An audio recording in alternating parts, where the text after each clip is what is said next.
mental health is like definitely a term that's in right now, right? That people are getting more comfortable opening up about and talking about. Used to be a little bit less that way, right? And so it's good that conversation is out there. And I think so these last 2 years, especially for entrepreneurs, can be a lonely place to be as a business owner. A lot of responsibility and stress and pressure on you already, let alone, going through a pandemic and then having to isolate. In today's economy, more people than ever are looking to buy and sell businesses. But how do you do it? Welcome to the Deal Board, presented by Transworld Business Advisors. Straight talk about real deals and real people. Listen to stories, interviews, and expert advice to help your business sale, merger, or acquisition process. Now, here are your business exit experts, Andy and Jessica. Hey, everybody. Welcome back to the Deal Board podcast. And we have a great episode today.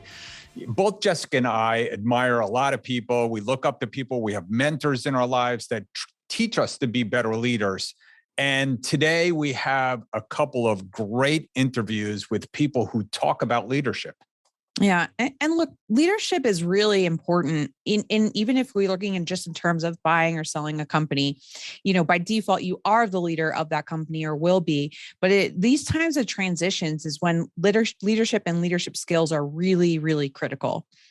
Yeah, we're seeing that in the world today with current events. And we don't talk about political things but it is just really interesting about the leaders of the world and how they have to stand up and how people are holding them accountable. I mean, it's an incredible time in our world for leaders to come out. And I think the good news out there in the world is that I think we're seeing let's get beyond the politics, but I think we're seeing the times where leadership inside companies is looked to be a servant leadership, is looking to be a kinder leadership, is looking to be a more partnership kind of setup with employees. Yeah, I definitely agree. I mean, it's definitely been in the works for the last decade or so, but it's really come to the forefront. And I think that is the new leadership style. And actually talking about a servant leader and servant leadership, the gentleman I interviewed, Brian Brault, is probably the best example I know of that. Brian is a best-selling author. He's a speaker. He's past chair of Entrepreneurs Organization, and he co-chairs the Entrepreneurial Masters Program with EO and MIT. And he really talks to us today about, how do you be that servant leader and how do you show up in these transition times when you're buying or selling for your team? Yeah. And I have a great interview with Nate Bailey, and he is the owner and the podcaster of Championship Leadership. And he's done a great job. He's authored the book 100 Mile Mindset, Discover the Power of Being Your World. And he is a very interesting story. He talks about his ultra marathons and what it's brought to his life and how he teaches people. He has a 5-day Unleash the Leader Within challenge. And he's a guy who loves to press himself and press others to be better leaders. And it's just, and you would think that he's going to be like a real hard-nosed guy. It's really a holistic kind of approach, even when he's pressing himself that hard. It's a great listen. Yeah, with two really great leadership experts today. And we hope these interviews help you as a leader develop, whether you're buying or selling a business, whether your business is going through a time of transition or challenge. We know there's a lot going on in the world, like Andy said, especially how it impacts small businesses. So it is a time for all of us to step up as leaders. And we hope these interviews today give you some skills and some thoughts to consider running your own businesses. Yeah, let's get to it. Transworld Business Advisors is the world's largest business brokerage and mergers and acquisitions firm with over 500 brokers in nearly 200 offices worldwide. Transworld's team handles thousands of business sales every year. To be connected with a qualified business broker or learn more about the buying and selling process, visit tworld.com/the deal board or call 888-719-9098. Hey, everybody. Welcome back to the Deal Board. And we have a very special guest, Nate Bailey, author, podcaster, coach, leader, and we are talking about leadership. And this is one of the gurus. And I was lucky enough to be on his podcast and just saw all the great content that he had in his philosophies and wanted to bring him to the deal board to talk to us about leadership. And he's done some pretty incredible things in his life. But I'll let him tell a story. Nate, why don't you give us a little bit of background and what brought you, to your leadership guru status?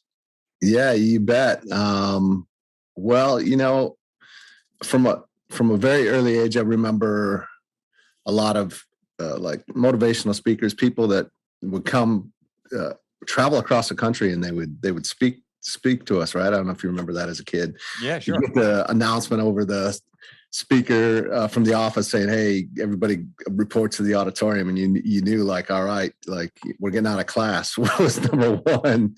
And then you got to go, and I just remember these people coming through and speaking and inspiring and telling some incredible stories, and how cool I thought that was, that's what they did for a living. And so that always, I think, kind of stuck with me. And then from there, was very involved in sports athletics, captain of my sports teams in high school, played college football, and then ultimately became an officer in the Army and in the Army National Guard. Started a business, owned multiple businesses, and have a teaching degree, coached some high school and college athletics. So I always found myself gravitating towards leadership positions.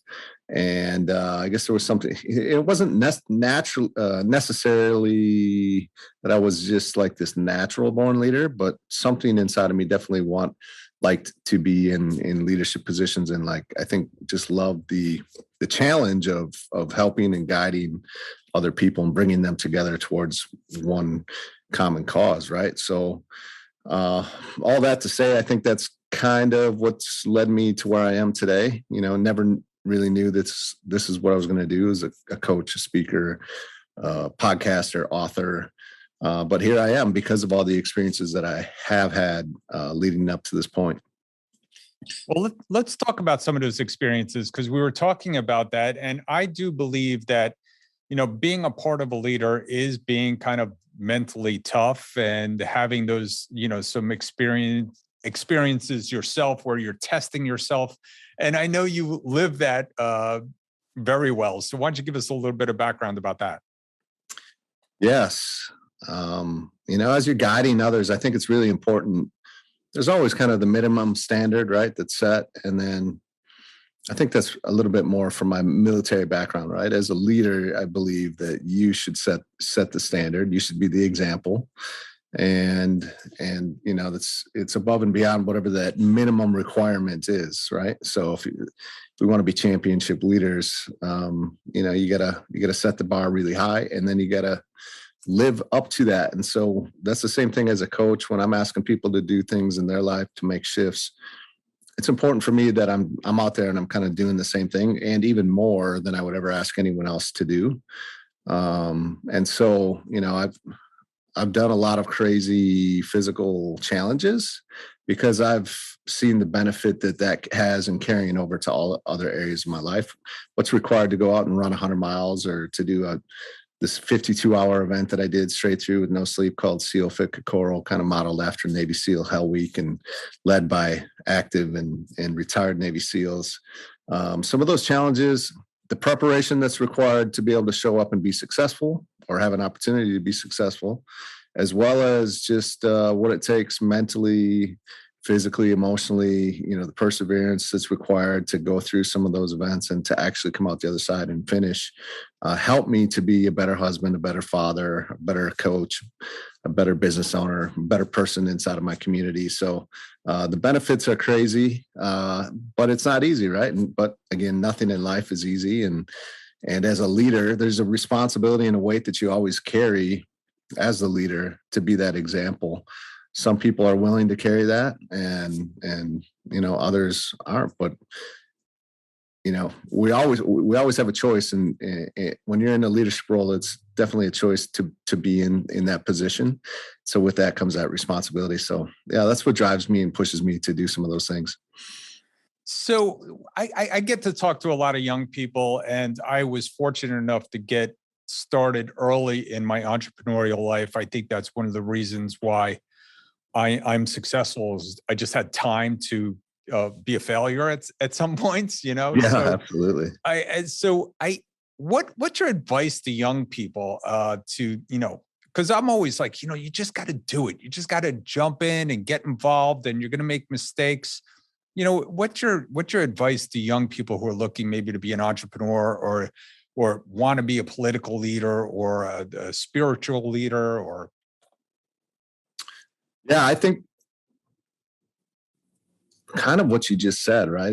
It takes time. It takes going through certain levels and steps and learning along the way and realizing that those bumps in the roads or those sticking points, those failures that we all experience are just a part of the journey. It's part of the process. Today, I think more than ever, it's hard to have that patience because of everything is at our fingertips. Technology is amazing. You can go to Amazon, one click, and whatever it is that you wanted will be at your door the next day, right? Feedback on social media, news from across the world is literally here seconds after it happens.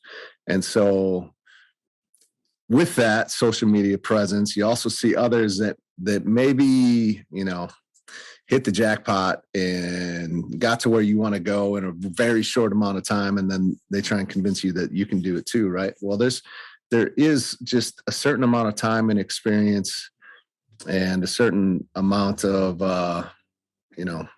knowledge and experience that is gained through time, right? And it's just like to go run 100 miles. I failed the first 2 times because I didn't have the experience. I didn't have the time and training. I didn't have the knowledge of going out there and actually attempting to run 100 miles to learn. There's only a few ways to really learn how to run 100 miles. And one of them is by actually going out and trying to do it. And so there were so many things that I learned in those first 2 attempts that helped me to finally be successful. And that's the same in no other area in life. So there's certain things that you can speed up a little bit. Like you get a coach or a mentor or someone that's been there before you, and they can absolutely help you to shorten that learning curve a little bit. But there's still, just a time and a process to go through especially if it's something big, right? And most leaders, most of us, we don't have small goals, we have big goals. And so when big goals, part of the biggest part of the whole journey is the journey itself and the process to get there. Oftentimes you get to the end, even in a 100-mile race, and you're like, man, that's it. I thought this was going to feel different, right? And then you look back on the entire process that got you there, which is almost more memorable than the entire thing at the end. So yeah, just be patient and enjoy where you are right here, right now. Enjoy those that are around you, right? Because there's no guarantees in life. I've seen it firsthand, unfortunately. Some people have passed way before I thought that, that I think we all grow up thinking we're going to be around for. And so enjoy where you're at, enjoy the journey and enjoy the process. And just know that if you're doing the right things every single day, like if you're showing up and you're really doing what's required and you're really doing what it is that you should be doing, you will get there. You'll get there. The reward will happen. It's all great advice. And yeah, I picked up a few things in there. And I could just think, I was thinking about what our audience will want, and our audience, a lot of them are business owners and they're entrepreneurs. And so there's tough times out there, right? Like you said, social media, feedback, everything going on. One of the big things is trying to be a leader of employees. And there's a definite employees shortage. There's a workforce need out there that people want to hire people and try to retain people. And so how can our entrepreneurs out there maybe up their game and being leaders to try to either attract people or try to keep people?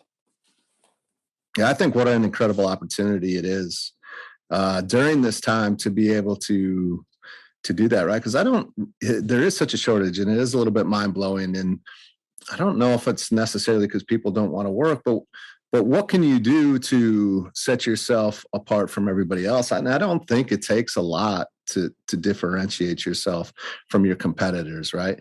By creating an incredible culture, being someone that really is fun to be around and to work and to become. Who do you have to be as a leader to attract the people that would want to come and work for you, even when everyone else around you is having a hard time finding somebody, right? So I would start asking myself some questions like that, like have to be open to, all right, there's never a level where I arrive as a leader and I can always get better and then I can always improve. And I think if I have that open mindset and perspective that let me take a look at what I'm doing and be okay that I might not be doing everything that I could be doing. And how can I do things a little bit differently so that we could, even in times like now where there's a shortage, attract amazing people to come and help be a part of something special that we're doing here. And so you got to create that environment and that culture where people would actually be like, yeah, man, this is something special here that I'm a part of. This is so amazing. And, they're willing to do it when others are just fine sitting on the couch. Yeah. I think I always tell people not to have paralysis by analysis. You just got to kind of start working and, to attract people. I think you need to be good to people. I think my next 100%. book is, my next book is Nice Guys Finish First, but I could try to figure out an angle on that a little bit different. But yeah, talk about maybe some of your experiences in coaching other people, or coaching in sports. What you saw it take to change someone that that might have had a mediocre kind of success, and motivate them to get them to that next level to become that leader. Yeah, there's a lot of what I deal with when it comes to my clients is, there's a lot of mindset stuff, like some of the stories that they've been kind of telling themselves about who they are, or which then determines how they show up in the marketplace, right? Mm-hmm. If you kind of have this limiting mindset of yourself, then you got to show up that way to everyone else, right? So helping people to just shift and tweak, how they look at different situations, shift their perspective to, people want to work with you and people want the services that you do, and that you do an amazing job, and you deserve to, make a great living. You deserve to, charge what you're worth. And a lot of it does come down to mindset. And the last few years have been tough. And I think, we're here. Mental health is like definitely a term that's in right now, right? That people are getting more comfortable opening up about and talking about. Used to be a little bit less that way, right? And so it's good that conversation is out there. And I think so these last 2 years, especially for entrepreneurs, can be a lonely place to be as a business owner. A lot of responsibility and stress and pressure on you already, let alone, going through a pandemic and then having to isolate, having to maybe even shut down your doors for a while, trying to figure out how to navigate through all of that. And your mindset can be one that takes a beating if we're not careful and we don't protect it. And another, so there's so many other ways that we can talk and focus about, your mindset and how to shift that and how to tell a few different stories to yourself to get you to take a little bit more action. How do we take care of ourselves physically to help us mentally? Such a huge piece, getting outdoors, spending time with people that we really love and that support us just as much as we support them. And there's so many factors out there because, again, just, being a leader, being an entrepreneur, being a business owner, there's a ton of stress and responsibility.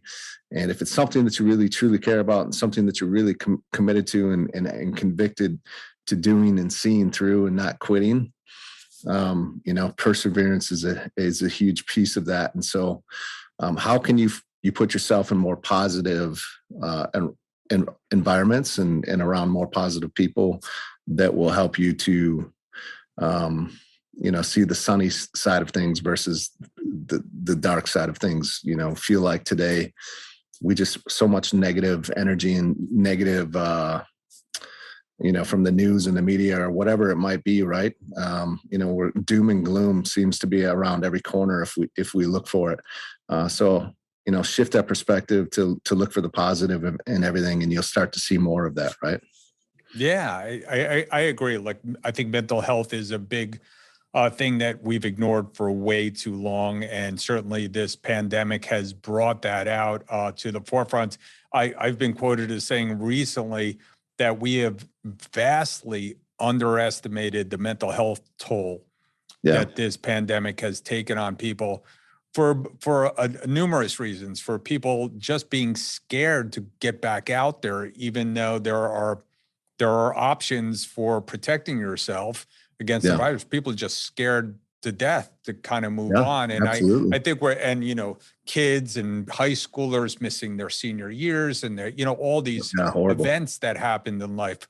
And never mind, the hundreds of thousands of people, family members that people have lost. So, with all that negativity out there, obviously, I agree with you. You kind of are what you eat, and that's what you bring in as far as into your own life. And I try to keep myself very positive as well. And the other thing I always tell people is being an entrepreneur is definitely lonely. It's hard to go home and complain to your spouse that things are bad, or complain to your kids. You certainly don't want to scare your kids that business is bad all of a sudden. So, what are some of those tools that you have available, or that you recommend to people that, they can do being an entrepreneur, or, where do leaders go to hone their craft? Well, I would say,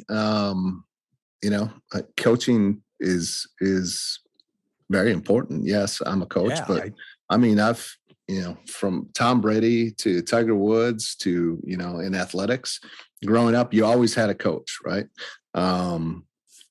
When I was running 100 miles, I had a running coach, and I had a nutrition coach to help me optimize my body so that I could, set myself up to succeed at the highest level. There's all kinds of business coaches, leadership, like you name it. There's a coach for it, definitely. And it doesn't have to be a coach. Maybe it's a mentor. Maybe it's somebody in your community that that just wants to help someone else. They've gotten to a certain point in their life. Typically, as we get a little bit older, we've gotten to where we want to go. We just naturally want to help others. Like we're looking for more purpose in life, right? And there's no better way to find a lot of purpose by helping others. And so a lot of people are willing to help others to get to where they are in their life. And so I would seek out some help from others that have been there before you to help you to shorten that learning curve so that you don't have to, learn it all your own. Because really nowadays, and there's so much information and free content out there as well. Right. So it's not something that you necessarily have to pay for. I do think there is a lot of benefit in giving your hard-earned dollars to get something back in return, just like you're asking clients to do for your business, because then there's you're invested, right? And now you're really going to be committed to getting that return on that dollar through an investment in a coach. But there's plenty of free resources out there. There's events, there's seminars, there's almost so much information out there that it can be a little bit paralyzing at times because you don't know where to start, right? But find somebody that don't go it alone, I guess, is the big thing, right? We've kind of what we've been talking about, right? Because being an entrepreneur, business owner is very lonely, and it can be, but it doesn't have to be. And there's a lot of power in finding someone else that's going through the similar struggles than you. And you find out, oh man, I thought I was the only one going through this. And then you pair up with somebody else. You're like, oh, you have the same issues that I have. Oh man, there's a lot of, it's empowering to know that you're not the only one going through that. And you're like, well, we can do this. We can do this together. Like we can figure this out. And I think sometimes there's too much scarcity and like, man, I'm not going to go talk to my competitors because they might take some of my secrets. And it's like, there's so much business to go around in this world. Why not help each other do it at the same time? So yeah, find somebody, don't go the journey alone. Yeah. I think leaders aren't afraid of their competition. I really don't. Right. So tell me what you're working on, because you're always working on something. Yeah, absolutely. I have an event coming up called Unleash the Leader Within, which is for entrepreneurs and business owners to connect with others like themselves on a similar path. Of course, I got the Championship Leadership Podcast, and I think there's a leadership book that's going to be coming out this year. We're just like kind of in the idea phase right now, right? Like, all right, I think it's time, especially because of everything that we've been talking about. Right. Probably one of the last things we need is another book in this world. But at the same time, if you can help one person with that, it's worth it to me. So I think we're going to have something like that. I mean, listen, sometimes it's just good. Like I just finished my book. It's just good to get your ideas in an organized manner in a place where you can now like reference people and say, hey, listen, I talked about this in my book. Let me send it to you. You don't have to read the whole thing. Just read chapter 13. I want you to read chapter 12. So it's really good. This has been great, Nate. We could talk all day about this kind of stuff.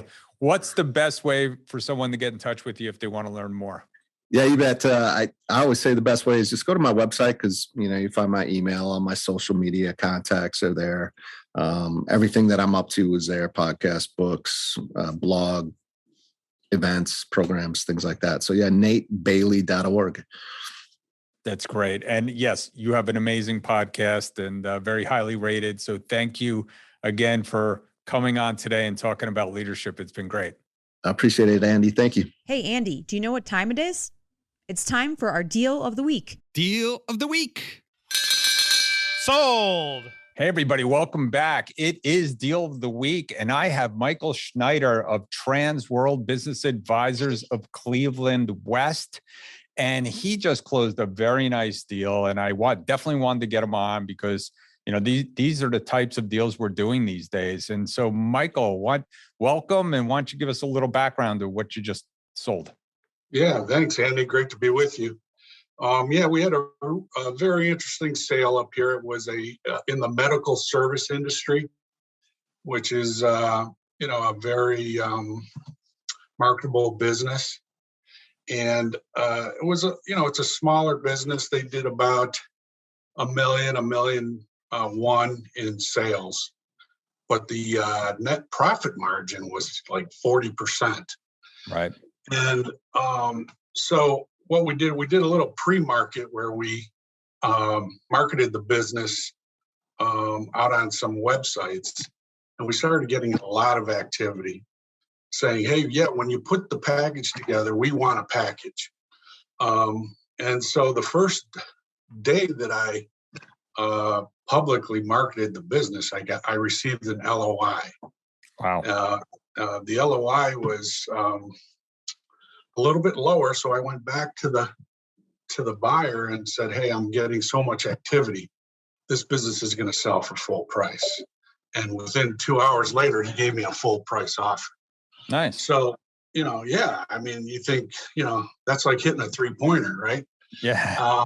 So the first day you get a full price LOI, but the opportunity did have some challenges, and we were able to work through all those and close it, in about a 10, 11 month period. And some of those challenges were poor financial reporting. So the business, because it was a smaller business, their accountant only did tax returns for the business. So there wasn't real good financial reporting. So there was a lot of due diligence as far as getting monthly bank statements and verifying the deposits and verifying the expenses for the business. So we had quite a bit of due diligence. The good thing on this sale was the buyer. We had a really good buyer. It was a buyer that was already in the medical industry, and so it was a horizontal add-on for this business. So he understood the business, and he also was willing to do a stock sale, which you don't find many buyers that are willing to do stock sales because of the liability that they could be inheriting with the business. Well, that happens a lot in medical sales because of licensing and sometimes ongoing contracts. So they look to set the structure up like that. So, kudos to you for, it sounds like you really had to do a full on, redo of the books and records to get this done. Yeah, absolutely. It took a lot of work. We had to go through all the bank statements and, do some worksheets as far as pulling out the revenue and showing the expenses. The other thing is that this was an S corp, but the seller it was a small very small one-member business, and the seller ran the business kind of like a sole proprietorship. Right. So there was some commingling of funds and things that we had to really, pull apart. And again, like I said, luckily we had a buyer that understood the business. And once we could pull, show the bank statements and pull the worksheets together, he understood the business. And like I said, it truly was doing a 40% net profit margin, which is huge. And it had very little overhead. Sounds great. Sounds great. I mean, what was the eventual multiple on it? Approximately. We sold this at about 3.75 multiple. There you go. I mean, Yeah. 3.75 on a business that had tough books and records, took some time, had to settle on a different structure that might not have been the greatest for the buyer on the buy side. So it's all about finding the right buyer, right? Absolutely. And the other thing, Andy, on this one was the financing. We had to go through two different lenders for financing because there was a huge airball with this business. And what I mean by airball is there was only 100,000 to 120,000 of hard assets with this business. So you're basically purchasing the goodwill of this business. And we were able to find a lender. The first lender the buyer went to didn't work out. They had too many requirements, too many conditions in their commitment letter. So we went to another lender and they financed the entire amount for the buyer. And it worked out fantastic. Sounds like good deals for good people. I really appreciate that, Michael. Michael, what's the best way to get in touch with you if somebody else wants to sell business? Yeah, you can reach me by email, msnider@tworld.com. And Snider is with an I, Snider. And you can reach me by phone, 440-628-4440. Great job. Good job, Michael, getting that done. Thank you for coming on today. I really appreciate it. Thank you, Andy. It's a pleasure. Welcome back, everybody. And today on the Deal Board, you know that we are talking all about leadership and how your leadership and your leadership skills affect your employees, your stakeholders, your customers, especially while going through a sale or acquisition. And I really am very honored to have a good friend of mine, a colleague, a leader that I truly respect and I think defines servant leader for me. Very excited to welcome Brian. He is the founder and principal of Pure Wellness. He's also a principal at Legacy of Significance, which we are going to learn a little bit more about today, about their leadership retreats and coaching. But Brian, welcome to the show. Oh, great to be here. And I'm here celebrating your birthday, although this is going to get aired at a different time. I'm honored to be here and celebrate your birthday with you today. Thank you so much. Yes. Yeah. It won't be too much later, maybe a couple of weeks, but that's about it. So let's talk a little bit about leadership and what does leadership mean to you?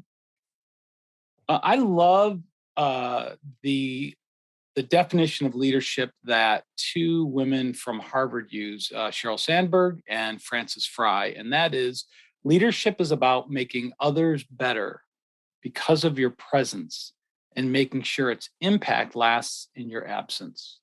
It's just to me, it's about having a service mindset in leadership and recognizing that as leaders, it's important for me anyways, that a leader makes sure that the people or the organization they're leading can answer these three questions. And that is, where are we going? What do we need to do to get there? And what is my role? Where are we going is that vision, that very clearly defined vision. What do we need to do to get there is the strategy that we're going to execute in order to achieve that vision. And I like to be very inclusive in the way the strategy is determined. And then what is my role? Everyone in the organization, from the highest level of leadership to that new person who just started yesterday, really understands what their role is in order to execute on that strategy to reach the vision. And then from there, the leader circles down to the bottom and serves the people in the organization to help them achieve the vision. That could be providing budget, it could be providing clarity, it could be providing being held accountable, a pat on the back, a kick in the pants, so to speak. And it could be maybe buying lunch for a team so that they can keep focused on achieving their goals. And also sometimes just someone to sit and listen and invest in them as a human being. So that's kind of how I look at leadership. Oh, it's like a holistic view. And I mean, it's a 360-degree job as a leader of providing that accountability, but also that support and sometimes that empathy. So when we're talking about, leadership through an exit or acquisition, it's a really specific time, right? We were chatting a little bit in the green room about, how does that affect you as a leader, and what does your role really pivot to in those transition type situations? Well, that's probably one of the times that strong leadership is most needed, because it's a time of uncertainty. We've all just come through this time of the global pandemic, and we're still in it to some degree. And as a result, if there's ever been a time for most of the business world of uncertainty, that was it. And an acquisition or an exit can have some of those components with it as well. There's uncertainty, there's fear. And so in your organization, that causes, from a physiological level, elevated levels of cortisol. People start to get a little stressed because they don't know what the future holds for them. There may be some level of excitement, but there's also a little bit of fear in the unknown. And so the role of a leader is to be able to, you can't provide certainty, which is what people crave, but what you can provide is clarity. And so clarity is really the ability to try to see as far forward as we as leaders are able to see and communicate that. Now, where it gets a little tricky is, as anyone who's ever been involved in an acquisition or an exit, the deal is never truly, truly done until that contract is signed and the check is cleared, because things can go sideways. So knowing just how much to communicate and when is appropriate is really difficult as well, because just as responsible as we need to be to communicate properly, part of properly is defined at what people really need to know and when they need to know it. Because you can start telling people, hey, we're looking at doing an acquisition, or we're looking at doing, having an exit, and they get into a tailspin. And so all of a sudden the deal could go south, and you've kind of got people worked up for no reason. So it's really a matter of being able to determine what should get shared and when it should get shared, and being able to provide clarity at the appropriate level along the way. Yeah. It's really interesting because you said, people crave certainty, right? And that's hard to give as a leader, but going through those processes of exit or acquisition, it actually creates a lot of uncertainty, right? So, and we talk to our clients about this a lot. A lot of our clients want to bring their team members in and tell them right off the bat. And, as you mentioned, these deals can go south. They cannot happen. The sellers can decide to take the business off the market. So bringing some of even like key team members in too early can add uncertainty to their life. And I'm sure that spikes the cortisol too, right? Right. Yeah. Yeah. Exactly. Yeah. And so very often what I've seen is leadership who brings key people into the process early very often need to have some sort of continuation bonus in place. Like, listen, I'm going to bring you into the inner circle here. I can't have you leaving. And so very often I've seen it where bonuses are put in place that if you stay through this, because if they leave, it could be a real problem. So yeah, providing certainty is really almost impossible in everything. And think about it, depends on how a deal is structured. If I'm going to sell a business for cash, so to speak, and as soon as it's closed, I'm done and I walk away, well, there's an element of certainty for me as the owner, but a lot of deals don't work that way. And as a result, even for the person, the highest level of leadership, there's a level of uncertainty as well. So it really depends on the deal. Yeah, it really does. I mean, what do you think are skills that are critical for leaders, maybe in this situation, but just even in today's world where we're living with so much uncertainty, and we do need to provide clarity and, reduce that cortisol for our team members. Yeah, well, so I think there's a couple things. One is my approach to leadership in general tends to be quite collaborative. I don't mean we make decisions based on, in a democracy necessarily, but certainly collaborate.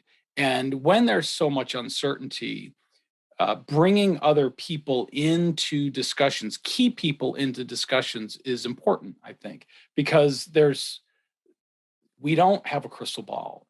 Yet the more key people you bring into a discussion, you probably can see a little bit more clearly because everyone has their own perspective. And in a leadership team, you have different perches that people sit on in the organization, and people look at things from a different perspective. And one of the things that I think is important as a leader is to be willing to be vulnerable. And what I mean by that is not that we walk around saying, hey, I don't know what I'm doing. I don't know what I'm doing at all. What I mean is saying, being comfortable not having all the answers. Because if you've surrounded yourself with capable people, they can contribute to those answers. And so really having a close-knit group of people that you can really rely on, that are aligned with the vision and have been part of the strategy, and they know what contribution they're making to the team, and you can trust them, bringing them into some of those key discussions, I think is really important. Yeah. Well, and collaboration can breed better ideas too. But I think too, hearing you talk about this, I can see like I know I've struggled with this myself in the past. And I know some of my other colleagues are, but sometimes it's hard not to feel like you have all the answers, right? Especially when you're the one that's founded the company and built the company. And is that a muscle that leaders just have to work on over time, or a different mode of thinking? Well, I think, let me share a quick example. Mm-hmm. When my company, Pure Wellness Rooms, was determined to be a brand standard for Hyatt full service hotels in the Americas in 2010. Huge opportunity for us. Built up a great team, deployed it very quickly and professionally. In 2013, at the end of that contract, they had a change in the highest level of leadership, or higher level leadership in the Americas at Hyatt. And what happened was they made a decision to shift it from a brand standard to a brand recommendation. Well, what that means is you don't have to do it, but we like the program, which means that hotels were no longer bound to have our program. And we were nervous. We were really scared. And we knew we were going to have an impact, and we had to plan for it. So I brought my leadership team in, and I worked really hard to try to figure out, what do I need to say? What is the plan we need to have? And when they came into the meeting room, I was looking down. It felt like it was 10 minutes. It was probably 10 seconds. But finally, I looked up and I said, we know we're in trouble here. We know we've got to try to figure something out. And I wish I could tell you I had the answer, but I don't. And the look on their face was like, oh boy. And I said, but what I do know is that between all of us in this room, we can figure out what we need to do. And still that look of deer in the headlights was there for a second. Then finally someone said, well, what if we approached it this way? And it just started a 2-hour conversation. And by the end of that 2 hours, we had a plan. It probably wasn't a perfect plan, but it was a plan.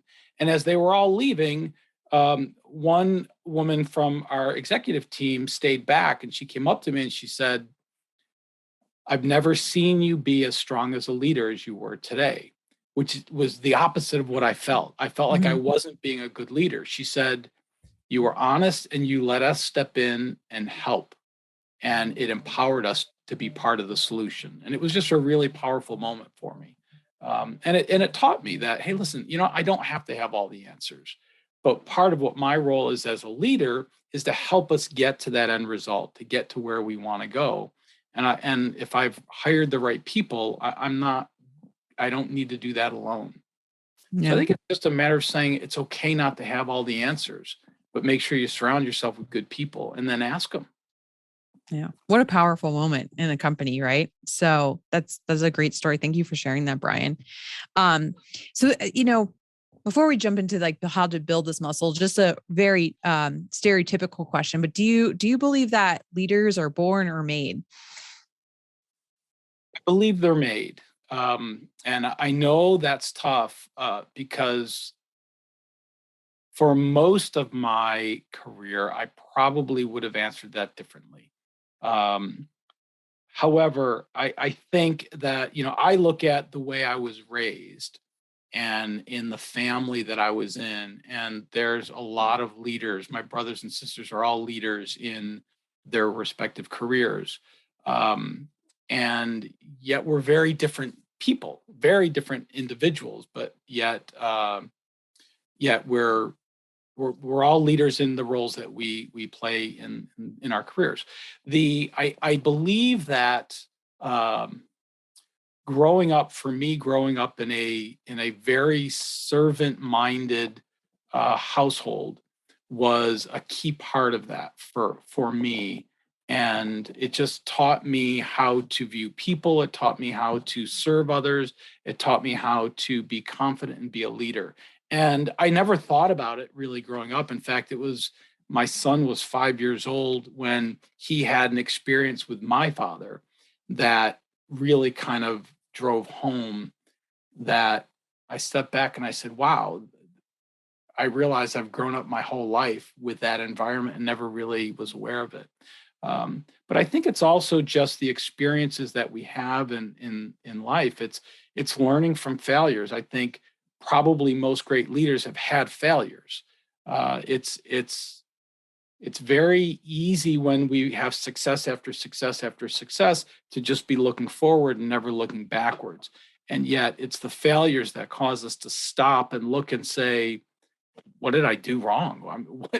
What happened there? And I need to make sure that doesn't happen again. And so I think it's really a matter of being willing to fail, actually failing, learning from it, asking for help, and genuinely caring about the people that you lead. I never really thought I was a good leader, and this is as recent as 2016. I had gone through a leadership journey in the Entrepreneurs Organization. I already was selected to be the chair of the board, and I still didn't see myself as a great leader until I read a book by Bill George named Discover Your True North. And in that book, he talks about how, the era of Jack Welch, when the smartest people in the room are the ones that evolve to be leaders, that has shifted. And it's really now people who have emotional intelligence and people who genuinely care about the people that they're leading, and those who like to build teams and are good at building teams. Those are the people that are really evolving into leadership. And that felt right for me because, I mean, if I have to be the smartest person in the room, I'll never be a leader because I'm not the smartest person in the room, even if I'm alone. So it's for me, but emotional intelligence and really genuinely caring about people and building teams is what I love to do. And I do feel like I have a talent there. So I agree. You have a great talent there, Brian. And I've watched your leadership journey from the EO perspective for the last 5 or 6 years now. And I think, like I said, I think you're one of the best servant leaders that I've met. So I know you've worked on that. I know you've worked that muscle and you've upped your game. You mentioned the one book. Is there other things that you think business owners can do to strengthen that leadership muscle and even that emotional intelligence? Well, I think there's a couple things. I mean, there are training programs that I think are pretty exceptional. And any leadership, anytime you're investing in yourself, investing as a leader, I think is powerful. I think that often people feel guilty going off for training sessions, personal development sessions. And yet, I have a fundamental belief that in any relationship that we are involved in our life, we first show up as an individual. That could be friendships, it could be as a owner of a business or a boss or in a marriage or in a romantic relationship or as a family member, we first show up as an individual. And so when we invest in ourselves and we get further along in our own journey, we show up better in those relationships. So investing in personal growth and development, I think is huge. I read a lot. I read over the past 2 years alone, I've read 100 books, and I just love to learn. And every third book, I squeeze like a murder mystery in there to keep it a little bit more fun. But I read quite a bit, and I listen to. I have a morning routine that I have every morning, and the first 10 minutes of it, I have some spiritual reading, but I also listen to some podcasts or for 5 or 6 minutes at a time, and really learn and grow there. But where I think, so I started this by saying I think any kind of learning is good. So there are the more intellectual approaches to leadership training, but I think there's also some really powerful leadership training. And in the Entrepreneurs Organization, there is Regional Leadership Academy, which you mentioned, which is really more about leading yourself. And when you learn to lead yourself and you learn to be an authentic leader and a leader with a service mindset and leading in diversity and time management and learning to listen and to be an authentic leader or listener, those are really powerful traits to learn. Some of that is mindset and some of that is skills, but it's really at the core to me of what a really good leader really has to do is master leading yourself first, being honest with yourself, being authentic, being trustworthy, living a life of integrity. And that does not carry with it moral standards. That means that you're the same off the stage that you are on the stage, that you live your life the same way you ask others to live. And I think that's just really powerful. Very powerful. And sometimes, it's the first step of the journey, but sometimes it's also the hardest part of the journey, right? Is working on yourself first before tackling those intellectual topics of leadership, right? Yeah. I think it's the first step. I also think it's part of every step. Very true. Very true. So tell us a little bit about legacy of significance and maybe specifically how you can help business leaders and corporate teams, especially if they're not part of EO and don't have access to some of these leadership programs. Sure. A legacy of significance started about 3.5 years ago. And it's really, its purpose is to help people on their journey of self-discovery to live their best life. And really, it's about executive education. It's around coaching. It's around teaching leadership. And really, and I even hate to use the word teach leadership, because when I stand in front of the room, what I tell people is, listen, I'm not here to teach you anything, but I do hope you learn something, because what you learn is already inside you. I'm just going to try to create scenarios and ask questions and share things that help you dig deep inside yourself to bring that out. Because I do believe that people have the answers. They have where their next step should be inside them. And it's just providing an opportunity to help them find that. We do there. So there is the leadership academies within the Entrepreneurs Organization, but the dean of the Leadership Academy in EO and I have partnered on something called Summit Leadership Academy, and that is for private corporations or private teams. And you could have, if you have a team of 20, 25 leaders on your own company or in your own team that you can put through that, great. But if you don't have that many leaders, which a lot of entrepreneurial companies don't, you can combine. So we put on 4.5 day long immersive leadership experiences off-site, and you can come along with a group of other leaders and bring your leadership team and go through a pretty extensive leadership training. And Warren Rustan is just an incredible human being. He played for the Golden State Warriors when he first came out of college. He's in the University of Arizona Hall of Fame. He worked for President Ford as his appointment secretary and cabinet secretary for 2 years. And he has been either the CEO or chairman of the board or on the board of over 50 companies, throughout his career. And he's just someone who lives a life of integrity and really is, in my opinion, one of the foremost thought leaders on leadership. Yeah, I definitely agree. Having been through the Leadership Academy program with Warren and the two of you together, that's a powerful program. So anyone who's listening to the show, if you're not a member of EO and you don't have access to this, those types of programs, this is a great opportunity to really up your leadership game. Brian, do you have what's the best email or website for people to go to learn more about that? The website is legacyofsignificance.com. My email is a little different. It's Brian, BRIAN, @life-bydesign.com or life-bydesign.com. And we'll drop that into the show notes so it's easier for all of you listeners to click on that and visit and learn more. Brian, it's always great to talk to you, especially on my birthday. Yes. And thank you so much for sharing your wisdom and insights with our listeners. And we hope to have you back again soon. Awesome. Thank you, Jessica. Appreciate it. Hey, Jessica, you know what time it is? Money time? Almost. It's time for listing of the week.